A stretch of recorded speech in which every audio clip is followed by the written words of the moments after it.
Hello and welcome to this, our third episode in our Season of Knowledge mobility recordings. In today's session I'd like to talk to you about MobileNAV. MobileNAV is another one of the traditional NAV mobility add-ons. This is a multi-platform application which offers support for sales, service, CRM and warehousing functionality out of the box. In terms of client applications, it has been designed to work with Android, iOS, Windows and Windows CE mobile applications. This is the first of the application sets that we have looked at so far that offers a warehouse management functionality out of the box. The MobileNAV application offers an online and offline mode. The majority of the work is carried out in online mode.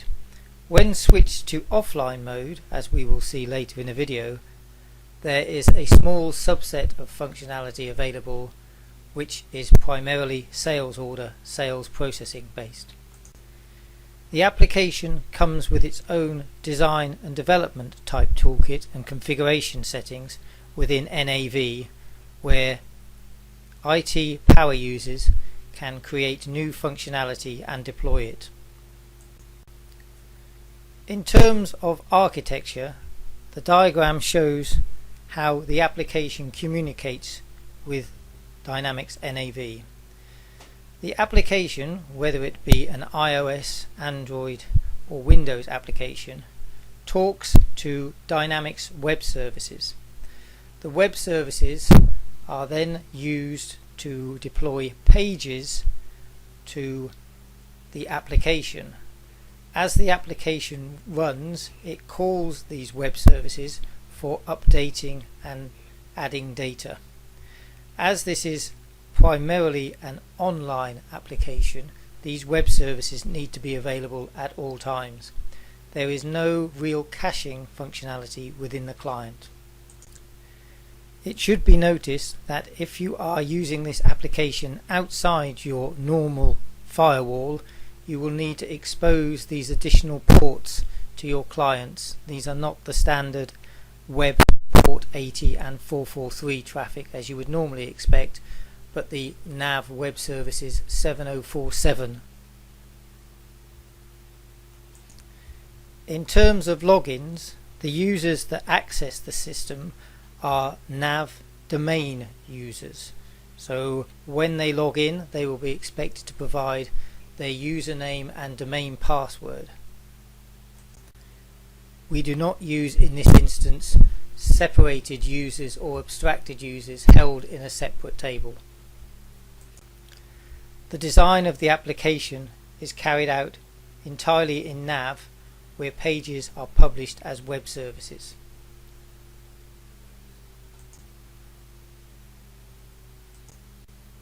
This means that to create new functionality, one must have some access to development tools to create new pages.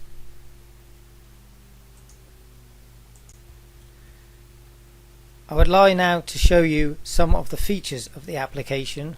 So we are going to demonstrate in the iOS application some sales order processing functionality, as well as some additional customization that we have done in the form of a visit report. In addition, we will show you some brief warehouse management functionality in terms of warehouse receipts.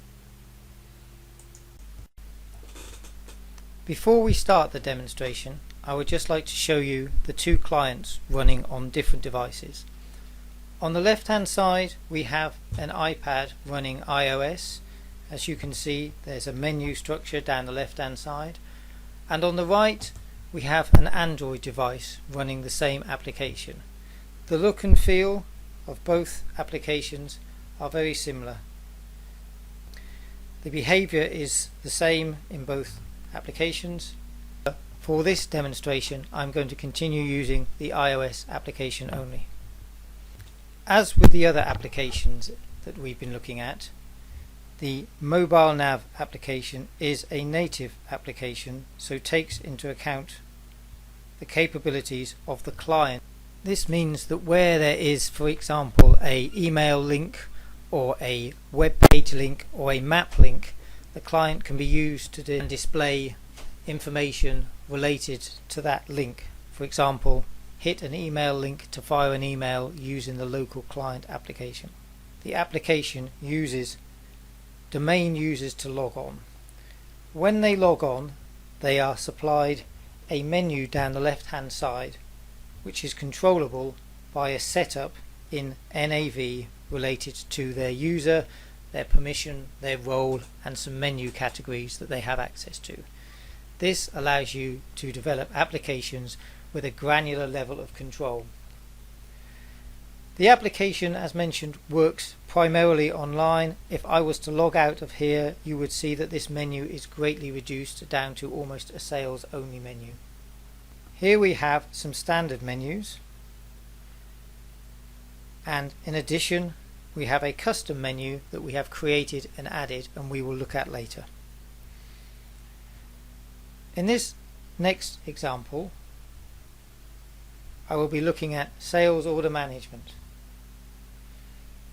So expanding the sales menu gives us a list of options that we can use for processing sales orders. For example, I can look at a customer.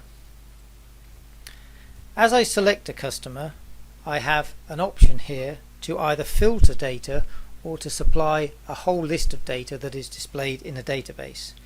So here, because there are more than a small number of customers, it is asking me to select a filter to apply to this customer set before I return it. I'm going to just apply a filter here and pick the whole customer list.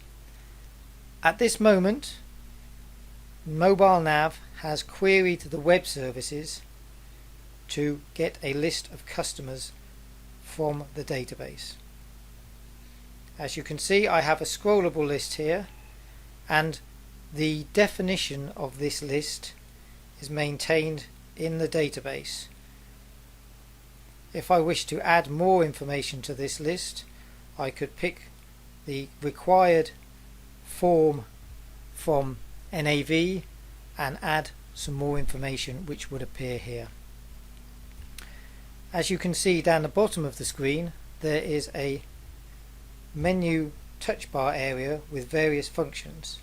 I can here add a customer. As you can see, because this is working live online, it has created for me a customer record, populated the customer number, and left the fields blank. I can alternatively filter this on my own customers or all the customers in a database, and I have the opportunity here of filtering and sorting these customer lists by a number of fields which are definable in the back office. Should I pick a customer, for example a Canon Group, it then retrieves the information from this customer from the database and displays it in this tab.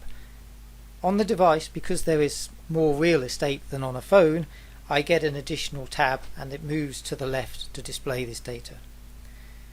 Again, based on the capabilities of the device, I can use the map icon to get a overview of this customer and where they are. Alternatively, I can then fire an email using the email client. If they had a web page, I would be able to browse to their web page too.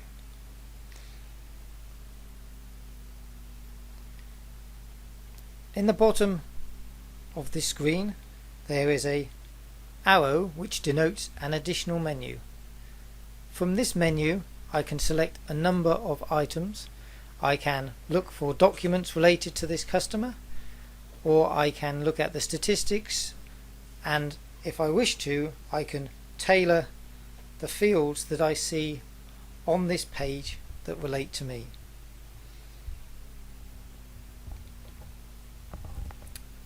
I'm now going to create a sales order for this customer. So we press the documents and we have a list here of documents that we can create for this customer. We have the options of quotes and orders. So I'm going to select order, and this brings me to a screen with a list of sales orders that relate to this customer, the Canon Group. Again, I have the sorting, filtering functionality common on all the screens, and at this point I'm going to press add to create a new sales order. The application calls the web services. That creates for me a new sales order and validates this with the customer number, thus filling in all the information that you would expect to see on a standard sales order in NAV. Should I go now into NAV at this moment in time, I would see the same sales order with the same information. The use of the web service is keeping this into sync live as we go along.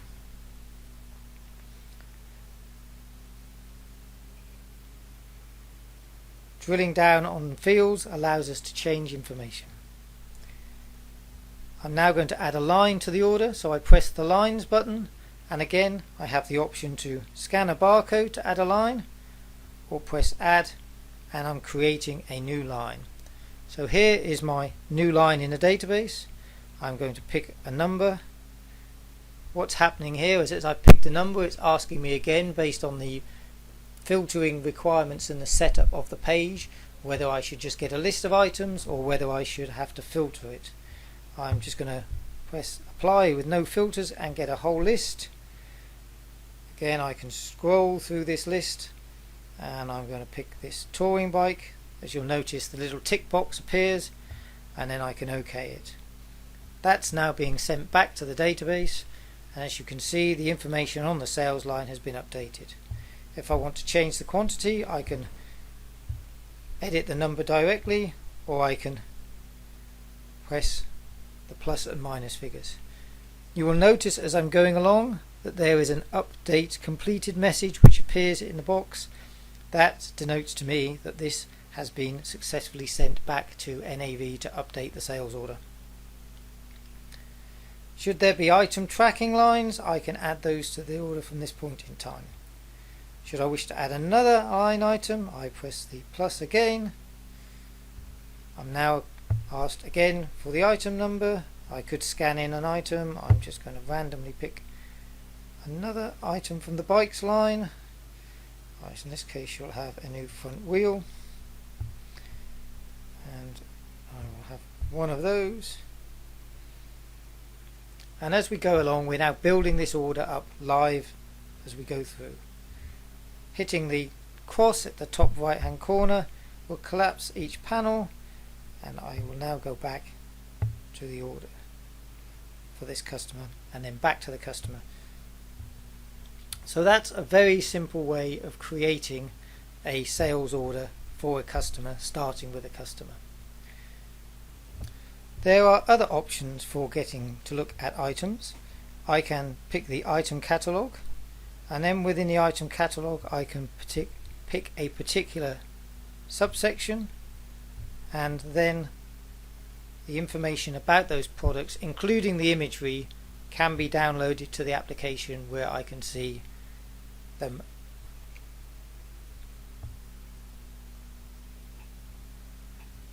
Alternatively, I could start from a shopping cart where instead of picking the customer first, I am browsing for an item.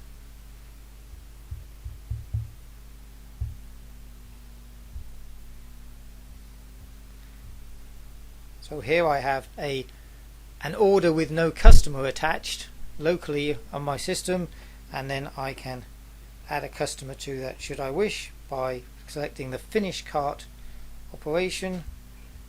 Asks me for a customer number.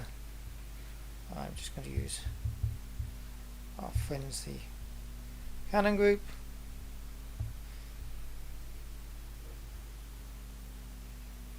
Press the create order button, confirm the warning, and then you'll see that we have here a sales order for this customer in the database with that specific item number applied to it. That covers for us very briefly the sales order functionality within the application. As you can see from the menu structure here in the application, there are a large number of standard features that are accessible in the application. Quotes, orders, invoices, all within the sales features. In the purchasing sign, we have the ability to administer vendors, including purchase orders. And in the inventory, we have the capability of dealing with warehouse functionality. So to show you very briefly how you can create a warehouse receipt within the application, I will pick warehouse receipts. Here is a list of receipts that have already been created in a warehouse that I am attached to. I shall pick the last one. This shows me the location and the receipt number, and then brings back for me all the lines on this receipt that need processing. So should I pick this chain here, I can see that it came from purchase order 106148. It is item number 1310, which is a chain. 20 were ordered and 20 are outstanding. I can then say let's receive 20 of this item. That then updates that order. I can then post that registration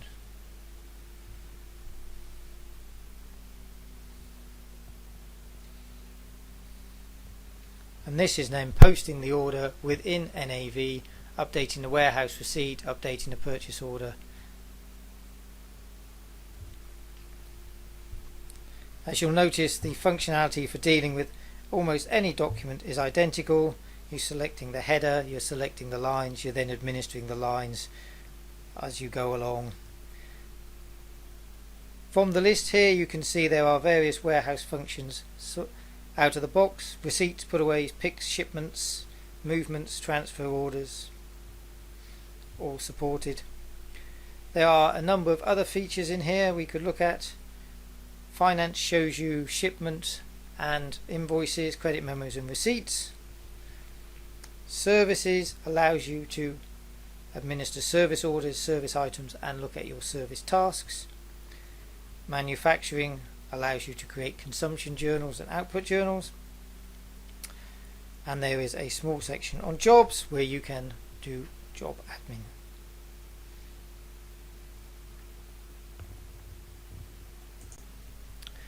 So far we've had a look at the standard out-of-the-box functionality. What I'm just going to show you now very quickly is a piece of development that we made for this demo, a very simple visit report functionality.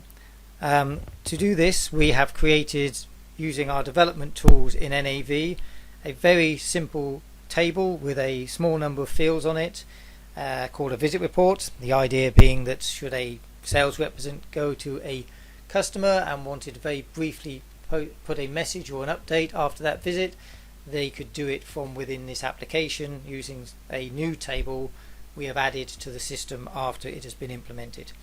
So we have this visit report list, and this visit report list is just a list from the database of a page that has been published showing the visit reports that are taken place. What we are doing here is we are consuming a page we have published as a web service and exposing it within a menu in the application. So I can quickly add a visit report. Because this is working live online using the web services, a visit report number has been created as the record has been inserted into the table, and we are now prompted to fill in the remaining information. By using the customer number and the lookup features on the tables, we are able to pick a filter to apply for our customers. I'm merely going to type a number in for our good old friends the Canon Group as a filter. So there they are.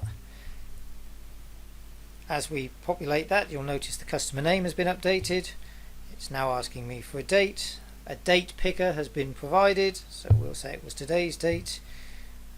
We can put some visit text in, so bike sale Canon. which employee did this, and the subject.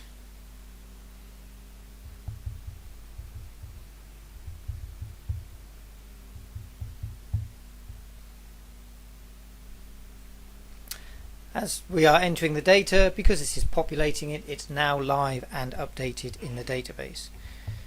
So that shows you how very simple it is to just take one of your own pages and publish it seamlessly within the application. I would just like to show you the results of taking the application into an offline mode.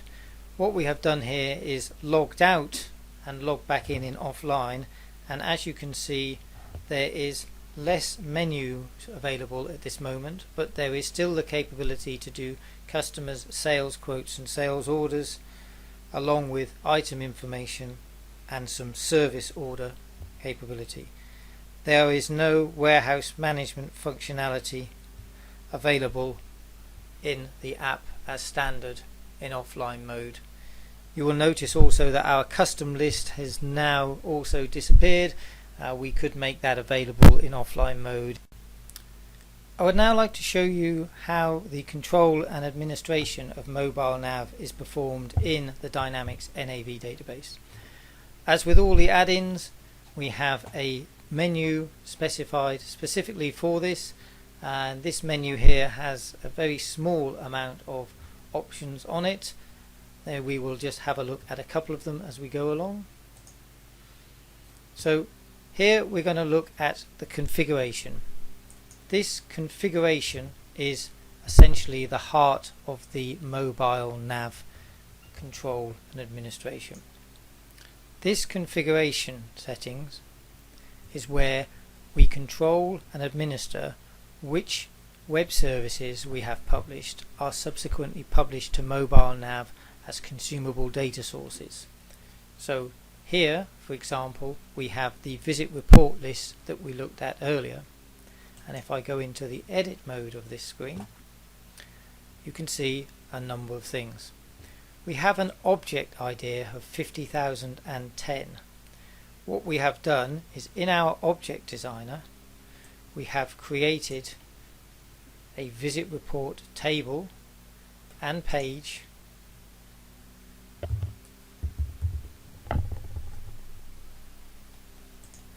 which we are then publishing as a web service.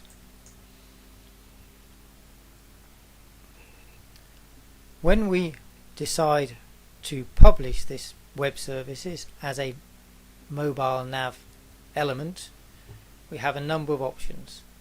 First, we can decide whether it should be displayed in a menu. Then we can decide a category that it wishes to be displayed within. We can assign it to a number of profiles. So here, for example, this is listed as being assigned to a customer services profile. At the moment there are more than one profile in this database, but this is the only one that's showing it. When we select a page to be published, we automatically get a list of fields which appear here in this field configuration menu, which decide which fields are going to appear in the pages in MobileNAV.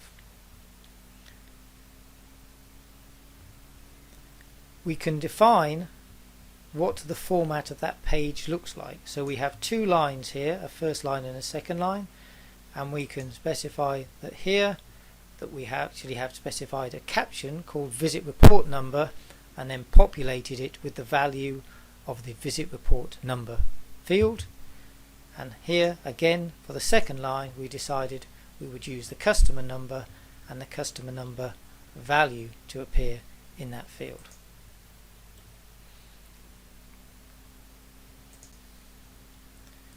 With each list page, we can define a page name, and this is using the same page to display the data for adding as well as for listing.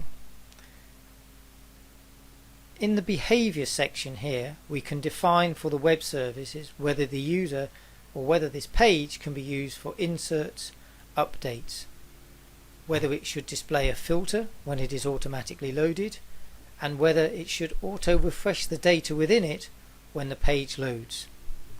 There are additional settings for offline and visibility which can be used to control what happens and what data is used and what numbering series is used if you make this page available offline to your users.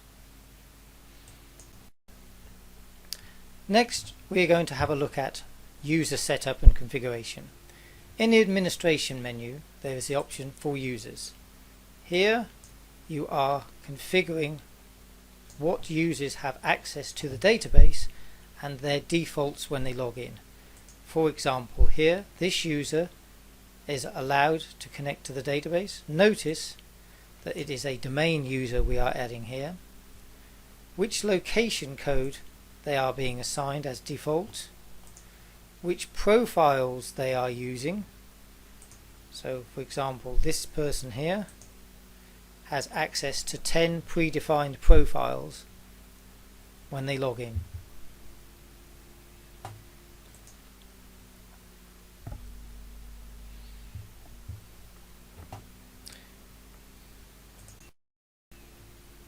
In addition to users and profiles, we have the concept of categories. Categories are a way of displaying data and linking pages together. So you can see we have a service task here and a job task here. Profiles we talked about briefly earlier. This shows you the profile that have been set up. Here again you can add and use these to control usage of forms and pages. The combination of users, categories, profiles and pages define what the end user has access to when accessing the application. So that covers the setup and use of the application for the end user. In terms of version support, the following versions are supported out of the box. 2016 down to 2009 R2. As with some of the other clients, the earlier versions can be supported with a technical upgrade, but what this generally means is that you need to have 2009 R2 web services installed to be able to supply the web services as a base layer for the application to talk to. The license costs are as shown. So in summary, it's a native application that works out of the box with sales, service, warehousing functionality. Control and configuration of the application is done in NAV as a combination of data setup and published web services. To create a new page and publish it, you would need a development capability to create the page, publish it as a web service, and then make it available in MobileNAV. The imagery and product data you see in the application comes from the customer item card, etc. in NAV, so it is shared. It is extendable with your own data and with your own customization should you wish to put them into the application. It is primarily an online app as standard. It is possible to do offline functions. There is a limited subset out of the box. There is an application available for download on the web which comes with access to a demo website. And with that brings us to the end of this recording of MobileNAV in our season of knowledge mobility sessions. I hope you've enjoyed this, and if you would like to tune in, there will be another version coming out soon. Thank you.